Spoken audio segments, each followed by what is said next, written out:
नमस्कार। ज्ञान सागर में आपका स्वागत है। आज हम कक्षा 7 से एनसीईआरटी की हिंदी पाठ्य पुस्तक महाभारत कथा की भाग 36 भूरि श्रवा जयद्रथ और आचार्य द्रोण का अंत यह पढ़ेंगे।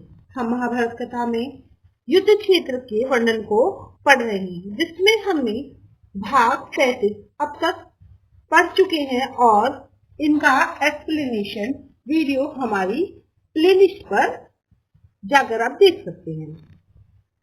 चलिए बात से शुरू करते हैं। इससे पहले हम अपने नए सब्सक्राइबर्स का स्वागत करते हैं आपके अपने चैनल ज्ञान सागर में, और जो व्यूअर्स नए हैं उनसे दरखास्त करते हैं कि आप अगर हमारे चैनल पर नए हैं तो चैनल को प्लीज सब्सक्राइब कीजिए। तो उधर अर्जुन सिंधुराज जयद्रथ के साथ युद्ध कर रहा था और उसका वध करने का मौके करने की तलाश था। उसने कसम खाई थी जयद्रथ को मारने की, तो अर्जुन उसके वध का मौका तलाश रहा था। इतने में भूरि श्रवा ने सत्तकी को ऊपर उठाया और जमीन पर जोर से दे पटका। कौरव सेना जोरों से कोलाहल कर उठी। सत्तकी मारा गया। अर्जुन ने देखा कि मैदान में मृत से पड़े सत्तकी को भूरि श्रवा घसीट रहा है। यह देखकर अर्जुन भारी असमंजस में पड़ गया। उसे कुछ नहीं सूझा कि क्या किया जाए। वह श्री कृष्ण से बोला, कृष्ण, भूरि श्रवा मुझसे लड़ नहीं रहा है, दूसरे के साथ लड़ने वाले पर कैसे बाण चलाऊं? अर्जुन इस प्रकार श्री कृष्ण से बात कर ही रहा था कि इतने में जयद्रथ द्वारा छोड़े गए बाणों के समूह आकाश में छा गए। इस पर अर्जुन ने बातें करते करते ही जयद्रथ पर बाणों की बौछार जारी रखी। जो ही अर्जुन ने सत्तकी की ओर मुड़कर देखा तो पाया सत्तकी जमीन पर पड़ा हुआ था और भूरि श्रवा उसके शरीर को एक पांव से दबाकर और दाहिने हाथ में तलवार लेकर उस पर वार करने को उद्यत की था। यह देखकर अर्जुन से रहा न गया। उसने उसी क्षण भूरि श्रवा पर तान कर बाण चलाया। बाण लगते ही भूरि श्रवा का दाहिना हाथ कटकर तलवार समेत दूर जमीन पर जा गिरा। अपना हाथ कट जाने पर जब भूरि श्रवा ने कृष्ण की निंदा की तो अर्जुन बोला, वृद्ध भूरि श्रवा मेरे प्रिय मित्र सत्तकी का वध करने की कोशिश की है, और वह भी उस समय जब वह घायल है, अचेत होकर जमीन पर निशस्त्र पड़ा हुआ था। उस अवस्था में तुमने उसे तलवार से मारना कहा, जिसके हथियार टूट चुके थे, कवच नष्ट हो चुका था और जो इतना थका हुआ था कि उसके लिए खड़ा होना भी दुर्भर था। ऐसे मेरे कोमल बालक अभिमन्यु का वध करने पर होने पर तो सभी लोगों ने विजयोत्सव मनाया था। तुम ही बताओ कि ऐसा करना किस धर्म के अनुसार उचित था? अर्जुन के इस प्रकार मुंह तोड़ जवाब देने पर भूरि श्रवा युद्ध के मैदान में शेरों को फैलाकर और आसन जमा कर बैठ गया। उसने वही आमरण अनशन शुरू कर दिया। यह सब देखकर अर्जुन बोला, वीरों, तुम सब मेरी प्रतिज्ञा जानते हो। मेरे वाणों की पहुंच तक अपने किसी भी मित्र या साथी की शत्रु के हाथों वध न होने देने का प्रण मैंने रखा है, इसलिए सत्तकी की रक्षा करना मेरा धर्म था। अर्जुन की बात सुनकर भूरि श्रवा ने भी शांति से सर नवाया और जमीन पर टेक दिया। इन बातों में कोई 2 घड़ी का समय बीत गया था। सब लोगों के मना करते हुए भी सत्तकी ने भूरि श्रवा का सर धड़ से अलग कर दिया। सत्तकी के कार्यों को सबने निकृष्ट कहकर धिक्कारा। लड़ाई के मैदान में जिस ढंग से भूरि श्रवा का वध हुआ उसे किसी ने भी उचित नहीं माना। हम जानते हैं जब भूरि श्रवा ने हथियार डाल ही दिए और सर नवा ही लिया तो फिर सत्तकी को उसका वध नहीं करना चाहिए था। खैर, कौरव सेना को तितर बितर करता हुआ अर्जुन जयद्रथ के पास आखिर पहुंच गया। अब जयद्रथ भी कोई साधारण वीर तो था नहीं, वह सुविख्यात योद्धा था। वह डटकर लड़ने लगा। उसे हराना अर्जुन के लिए भी सुगम नहीं था। बड़ी देर तक युद्ध होता रहा। दोनों पक्षों के वीर सूर्य की ओर बार बार देखने लगे। धीरे धीरे पश्चिम में लालिमा छाने लगी और सूर्यास्त के समय भी नजदीक आने लगा, परंतु जयद्रथ और अर्जुन का युद्ध समाप्त होने के कोई लक्षण नजर नहीं आते थे। यह देखकर दुर्योधन के मन में आनंद की लहर उठ पड़ी। उसने सोचा कि अब जरा सी देर और है, जयद्रथ तो बच ही गया और अर्जुन की प्रतिज्ञा विफल सी हुई है। जयद्रथ ने भी पश्चिम की ओर देखते हुए मन में कहा, चलो प्राण बचे। इस बीच श्री कृष्ण ने अर्जुन से कहा, अर्जुन, जयद्रथ सूर्य की तरफ देखने में लगा है और मन में समझ रहा है कि सूर्य डूब गया, परंतु अभी तो सूर्य डूबा नहीं है। अपनी प्रतिज्ञा पूरी करने का तुम्हारे लिए यही अवसर है।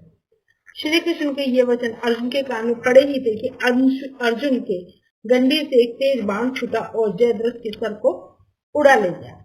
श्री कृष्ण ने समय पर ही एक चेतावनी अर्जुन को दे दी थी कि जयद्रथ के सर को जमीन पर नहीं गिरने देना है। अर्जुन ने ऐसा ही किया। जयद्रथ के पिता राजा वृद्धक्षत्र अपने आश्रम में बैठे संध्या वंदना कर रहे थे कि इतने में जयद्रथ का सर ध्यानमग्न राजा की गोद में जा गिरा। ध्यान समाप्त होने पर जब वृद्धक्षत्र की आंखें खुली तो वह उठी तो जयद्रथ का सर उनकी गोद से जमीन पर गिर पड़ा और उसी क्षण बूढ़े वृद्धक्षत्र के सर के भी 100 टुकड़े हो गए। जब युधिष्ठिर ने जान लिया कि अर्जुन के हाथों जयद्रथ का वध हो गया तो उन सबके आनंद की सीमा न रही। इसके बाद तो युधिष्ठिर दुने उत्साह के साथ सारी पांडव सेना को लेकर आचार्य द्रोण पर टूट पड़े। 14वें दिन का युद्ध केवल सूर्यास्त तक ही नहीं हुआ बल्कि रात को भी होता रहा। घटोत्कच भीमसेन का हिडंबा से उत्पन्न हुआ पुत्र था। कर्ण और घटोत्कच में उस समय रात बड़ा भयानक युद्ध हुआ। घटोत्कच ने कर्ण को भी इतनी पीड़ा पहुंचाई थी कि वह अपने आपे मिल ना रहा। इंद्र की दी हुई शक्ति का जिसे उसने अर्जुन के वध करने के उद्देश्य यत्न पूर्वक सुरक्षित रखा था, घटोत्कच पर प्रयोग कर दिया। इससे अर्जुन का संकट तो टल गया, परंतु भीमसेन के प्रिय और वीर पुत्र घटोत्कच मारा गया। पांडवों के दुख की सीमा न रही। इतने पर भी युद्ध बंद नहीं हुआ। द्रोणाचार्य के धनुष से बाणों की तीव्र वर्षा से पांडव सेना के असंख्य वीर कट कट कर गिरते जा रहे थे। यह देखकर श्री कृष्ण अर्जुन से बोले, अर्जुन, कुछ को चक्र रख कर ही इनको परास्त करना होगा। आज अगर परास्त न हुए तो यह हमारा सर्वनाश कर देंगे। इसीलिए किसी को आचार्य के पास जाकर यह खबर पहुंचानी चाहिए कि अश्वत्थामा मारा गया। युधिष्ठिर ने काफी सोच समझ के कहा कि पाप मैं अपने ऊपर लेता हूँ। इस व्यवस्था के अनुसार भीम ने गदा प्रहार से अश्वत्थामा नाम के एक भारी लड़ाके हाथी को मार डाला। फिर द्रोण की सेना के पास जाकर जोर से चिल्लाने लगा, मैंने अश्वत्थामा को मार डाला है। उधर युद्ध करते हुए द्रोणाचार्य ब्रह्मास्त्र का प्रयोग करना ही चाहते थे कि उन्होंने सुना कि उनका पुत्र अश्वत्थामा मारा गया। वह विचलित हो गए। साथ ही उन्हें इस बात की सच्चाई पर भी शक हुआ। उन्होंने युधिष्ठिर से पूछा। आचार्य द्रोण को विश्वास था कि युधिष्ठिर झूठ नहीं बोलेंगे। युधिष्ठिर असत्य बोलते हुए डरे, पर विजय प्राप्त करने की लालसा में किसी तरह जी गहरा करके जोर से बोले, हाँ, अश्वत्थामा मारा गया। परंतु यह कहते कहते अंत में धीमे स्वर में यह भी कह दिया कि मनुष्य नहीं हाथी। इसके साथ ही भीम और अन्य पांडवों ने जोरों का संगनाद और सिंहनाद किया, जिससे युधिष्ठिर के अंतिम वचन उस शोर में लुप्त हो गए। युधिष्ठिर के मुंह से यह सुनते ही चारों ओर हाहाकार मच गया और इसी हाहाकार के बीच धृष्टद्युम्न ने ध्यानमग्न आचार्य की गर्दन पर खड़क से जोर का वार किया। आचार्य द्रोण का सर तत्काल ही धड़ से अलग होकर गिर पड़ा। इस प्रकार धृष्टद्युम्न के पिता की भी जो वो थी प्रतिज्ञा थी कि वो द्रोण को मारने के लिए धृष्टद्युम्न को उन्होंने बचपन से ही तैयार किया था। इस प्रकार धृष्टद्युम्न के हाथों द्रोण मारे गए। आचार्य द्रोण का वध हुआ। भाग 37 कर्ण और दुर्योधन भी मारे गए। आशा करते हैं आपको हमारी वीडियो पसंद आ रही है। वीडियो पसंद आए तो लाइक कीजिए, दोस्तों में शेयर कीजिए और जो नए व्यूवर से प्रार्थना करते हैं कि वो हमारे चैनल को सब्सक्राइब करें। भाग 37 कर्ण और दुर्योधन भी मारे गए। द्रोण के मारे जाने पर कौरव पक्ष के राजाओं ने कर्ण को सेनापति मनोनीत किया। मद्र राजशल्य कर्ण के सारथी बने। दूसरे दिन कर्ण के सेनापतित्व में फिर से घमासान युद्ध जारी हो गया। अर्जुन की रक्षा करता हुआ भीम अपने रथ पर उसके पीछे पीछे चला और दोनों एक साथ कर्ण पर टूट पड़े। जब दुशासन ने यह देखा तो उसने भीम पर बाणों की वर्षा कर दी। उसको भीम ने एक ही धक्के में जमीन पर गिरा दिया और उसका एक एक अंग तोड़ मरोड़ डाला। भीम मैदान में नाचने कूदने लगा और चिल्लाने लगा, मेरी एक प्रतिज्ञा पूरी हुई। अब दुर्योधन की बारी है, उसका काम तमाम करना बाकी है। भीमसेन का वह भयानक रूप देखकर कर्ण का भी शरीर कांपने लगा। तभी अश्वत्थामा को दुर्योधन ने पांडवों पर हमला करने की आज्ञा दी। कर्ण ने अर्जुन पर एक ऐसा बाण चलाया जो आग उगलता गया। अर्जुन की ओर से उस भयानक तीर को आता देख कृष्ण ने रथ को पांव के अंगूठे से दबा दिया, जिससे रथ जमीन में 5 उंगल घुस गया। कृष्ण की इस युक्ति से अर्जुन मरते मरते बचा। कर्ण का चलाया हुआ सर्प मुखार फुंकारता हुआ आया और अर्जुन का मुकुट उड़ा ले गया। इस पर अर्जुन के क्रोध का ठिकाना न रहा। उसने जोश के साथ कर्ण पर बाण वर्षा कर दी। तभी अचानक कर्ण के रथ का बाईं तरफ का पहिया धरती में धंस गया। इससे कर्ण घबरा गया और बोला, अर्जुन जरा ठहरो, मेरे रथ का पहिया कीचड़ में फंस गया है। पांडुपुत्र, तुम्हें धर्म युद्ध करने का जो यश प्राप्त हुआ है उसे व्यर्थ न गवाओ। मैं जमीन पर खड़ा रहूं और तुम रथ पर बैठे बैठे मुझ पर बाण चलाओ, ये ठीक नहीं होगा, जरा रुको। कर्ण की बात सुनकर श्री कृष्ण बोले, कर्ण, जब दुशासन, दुर्योधन और तुम द्रौपदी को भरी सभा में घसीट कर ला रहे थे, उस वक्त तुम्हें धर्म की याद नहीं आई? जब दूध मुहे बच्चे अभिमन्यु को तुम 7 लोगों ने एक साथ घेर कर निर्लजता के साथ मार डाला, तब धर्म कहाँ था? और आज जब मुसीबत सामने खड़ी दिखाई दे रही है तो तुमको धर्म याद आ रहा है? श्री कृष्ण की इस झड़की का कर्ण से कोई उत्तर देते न बना। उसने सर झुका लिया और अटके हुए रथ पर से ही युद्ध जारी रखा। इतने में कर्ण का एक बाण अर्जुन को जा लगा तो वह थोड़ी देर के लिए विचलित हो गया। बस यही जरा सा समय पाकर कर्ण रथ से उतर पड़ा और रथ का पहिया उठाकर उसे समतल पर लाने की कोशिश करने लगा। कर्ण के 1000 प्रयत्न करने पर भी पहिया गड्ढे से निकलता न था। यह स्थिति देखकर श्री कृष्ण ने अर्जुन से कहा, अर्जुन, अब देरी न करो, हिचकिचाओ मत, इसी समय इसे खत्म कर दो। श्री कृष्ण की यह बात सुनकर अर्जुन ने एक बाण तानकर ऐसा मारा कि कर्ण का सर कटकर जमीन पर गिर पड़ा। जब दुर्योधन को इस बात की खबर मिली कि युद्ध में कर्ण भी मारा गया तो उसके शोक की सीमा न रही। दुर्योधन की इस अवस्था पर कृपाचार्य को बड़ा तरस आया। उन्होंने दुर्योधन को सांत्वना देते हुए कहा, राजन, अब तुम्हारा कर्तव्य यही है कि पांडवों से किसी प्रकार संधि करें। अब युद्ध बंद करना ही श्रेष्ठ होगा। यद्यपि दुर्योधन हताश हो चुका था, फिर भी कृपाचार्य की यह सलाह उसे पसंद नहीं आई। वह उसे मानने के लिए तैयार नहीं हुआ। सभी कौरवीरों ने दुर्योधन की बात का समर्थन किया और कहा कि युद्ध जारी रखना ही ठीक होगा। इस पर सबकी सलाह से मद्रराज शैल्य को सेनापति नियुक्त किया गया। इसीलिए शैल्य के सेनापतित्व में फिर से युद्ध जारी हुआ। पांडवों की सेना के संचालन का पूरा दायित्व अब युधिष्ठिर ने स्वयं अपने कंधों पर ले लिया। शैल्य पर उन्होंने स्वयं आक्रमण किया। युधिष्ठिर ने शैल्य पर शक्ति का प्रयोग किया और मद्रराज शैल्य मृत होकर रथ पर धड़ाम से गिर पड़े। जब शैल्य भी मारा गया तो कौरव सेना निस्सहाय हो गई। फिर भी धृतराष्ट्र के रहे से पुत्रों ने हिम्मत न हारी। दूसरी ओर शकुनी और सहदेव का युद्ध हो रहा था।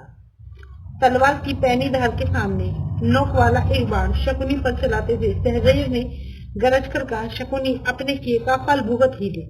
और मानो उसकी बात सफल हुई। बाण धनुष से निकला नहीं कि शकुनी का सर कटकर गिर पड़ा। इस प्रकार कौरव सेना के सारे वीर कुरुक्षेत्र की भूमि पर सदा के लिए सो गए। अकेला दुर्योधन जीवित बचा था। अब उसके पास न तो सेना थी न रथ। उस वीर की स्थिति बड़ी दयनीय थी। ऐसी हालत में दुर्योधन अकेला ही हाथ में गदा लिए हुए एक जलाशय की ओर चुपके से चल दिया। उधर दूसरे दिन युधिष्ठिर और उसके भाई से खोजते हुए उसी जलाशय पर पहुंच गए जहां वह छिपा हुआ बैठा था। श्री कृष्ण भी उनके साथ थे। उन सबको यह पता चल गया था कि दुर्योधन जलाशय में छिपा हुआ है। युधिष्ठिर ने कहा, दुर्योधन अपने कुटुंब और वंश का नाश करने के बाद अब पानी में छिपकर प्राण बचाना चाहते हो? यह सुनकर दुर्योधन ने व्यथित होकर कहा, मैं न तो डरा हुआ हूँ और न मुझे प्राणों का मोह है। फिर भी सच पूछो तो युद्ध से मेरा जी हट गया। मेरे सभी संगी साथी और बंधु बांधव मारे जा चुके हैं। अब मैं बिल्कुल अकेला हूँ। राज्य सुख का मुझे लोभ नहीं रहा। ये सारा राज्य अब तुम्हारा ही है। निश्चित होकर तुम ही इसका उपभोग करो। युधिष्ठिर ने गरजते हुए कहा, दुर्योधन, एक दिन वह था जब तुमने ही कहा था कि सुई की नोक जितनी जमीन भी नहीं दूंगा। दुर्योधन ने जब स्वयं युधिष्ठिर के मुख से ये कठोर बात सुनी तो उसने गदा उठा ली और जल में ही उठ खड़ा हुआ और बोला, अच्छा यही सही, तुम एक एक करके मुझसे भिड़ लो। मैं अकेला हूँ और तुम पांच हो। पांचों का अकेले के साथ लड़ना न्यायोचित नहीं। मैं थका हुआ हूँ, घायल हूँ, कवच भी मेरे पास नहीं है, इसलिए एक एक करके निपट लो, चलो। यह सुनकर युधिष्ठिर बोले, यदि अकेले पर कईयों का हमला करना धर्म नहीं है तो बालक अभिमन्यु कैसे मारा गया था। यह सुनकर दुर्योधन जलाशय से बाहर निकल आया और उसने भीम से गदा युद्ध करने की इच्छा प्रकट की। भीम भी राजी हो गया। दोनों में गदा युद्ध शुरू हुआ। इस तरह बड़ी देर तक युद्ध जारी रहा। श्री कृष्ण ने इशारों में ही अर्जुन को बताया कि भीम दुर्योधन की जांघ पर गदा मारेगा तो जीत जाएगा। भीम ने श्री कृष्ण का यह इशारा तुरंत भाप लिया और अचानक दुर्योधन पर झपट पड़ा। उसकी जांघ पर जोर से गदा का प्रहार किया। जांघ टूट जाने के कारण अधमरी अवस्था में पड़े हुए दुर्योधन के दिल में फिर से क्रोध और द्वेष की आग की भड़क उठी। वह चिल्लाकर बोला, कृष्ण, युद्ध धर्म करने वाले हमारे पक्ष के सारे यशस्वी महारथी को तुमने ही कुचक्र रचकर मरवा डाला है। यदि तुमने कुचक्र न रचा होता तो कर्ण, भीष्म, द्रोण भला समर में परास्त होने वाले थे। मरणासन अवस्था में दुर्योधन को इस प्रकार विलाप करते हुए श्री कृष्ण ने बोले, दुर्योधन, तुम अपने ही किए हुए कर्मों का फल पा रहे हो। तुम यह क्यों नहीं समझते और इसका पश्चाताप करते। अपने अपराध के लिए दूसरों को दोष देना बेकार है। तुम्हारे नाश का कारण मैं नहीं हूँ। लालच में पड़कर तुमने जो महापाप किया था उसी का यह फल तुम्हें भुगतना पड़ रहा है। और इस प्रकार दुर्योधन का भी अंत होता है और उसका अंत अभी जीवन समाप्त से नहीं बल्कि उसकी शक्ति समाप्त से हुआ, उसकी सेना समाप्त से हुआ और उसके सारे भाई बंधु और विश्वासपात्रियों के मर जाने से हुआ। इस प्रकार भाग 37 भी समाप्त हो जाता है। भाग 38 हम अगले भाग में मिलकर पढ़ेंगे। आशा करते हैं आपको हमारी वीडियो पसंद आ रही है। वीडियो पसंद आ रही है तो लाइक कीजिए, दोस्तों में शेयर कीजिए और चैनल पर नए हैं तो चैनल को सब्सक्राइब कीजिए। आज के लिए इतना ही। बने रहिए ज्ञान सागर में। धन्यवाद।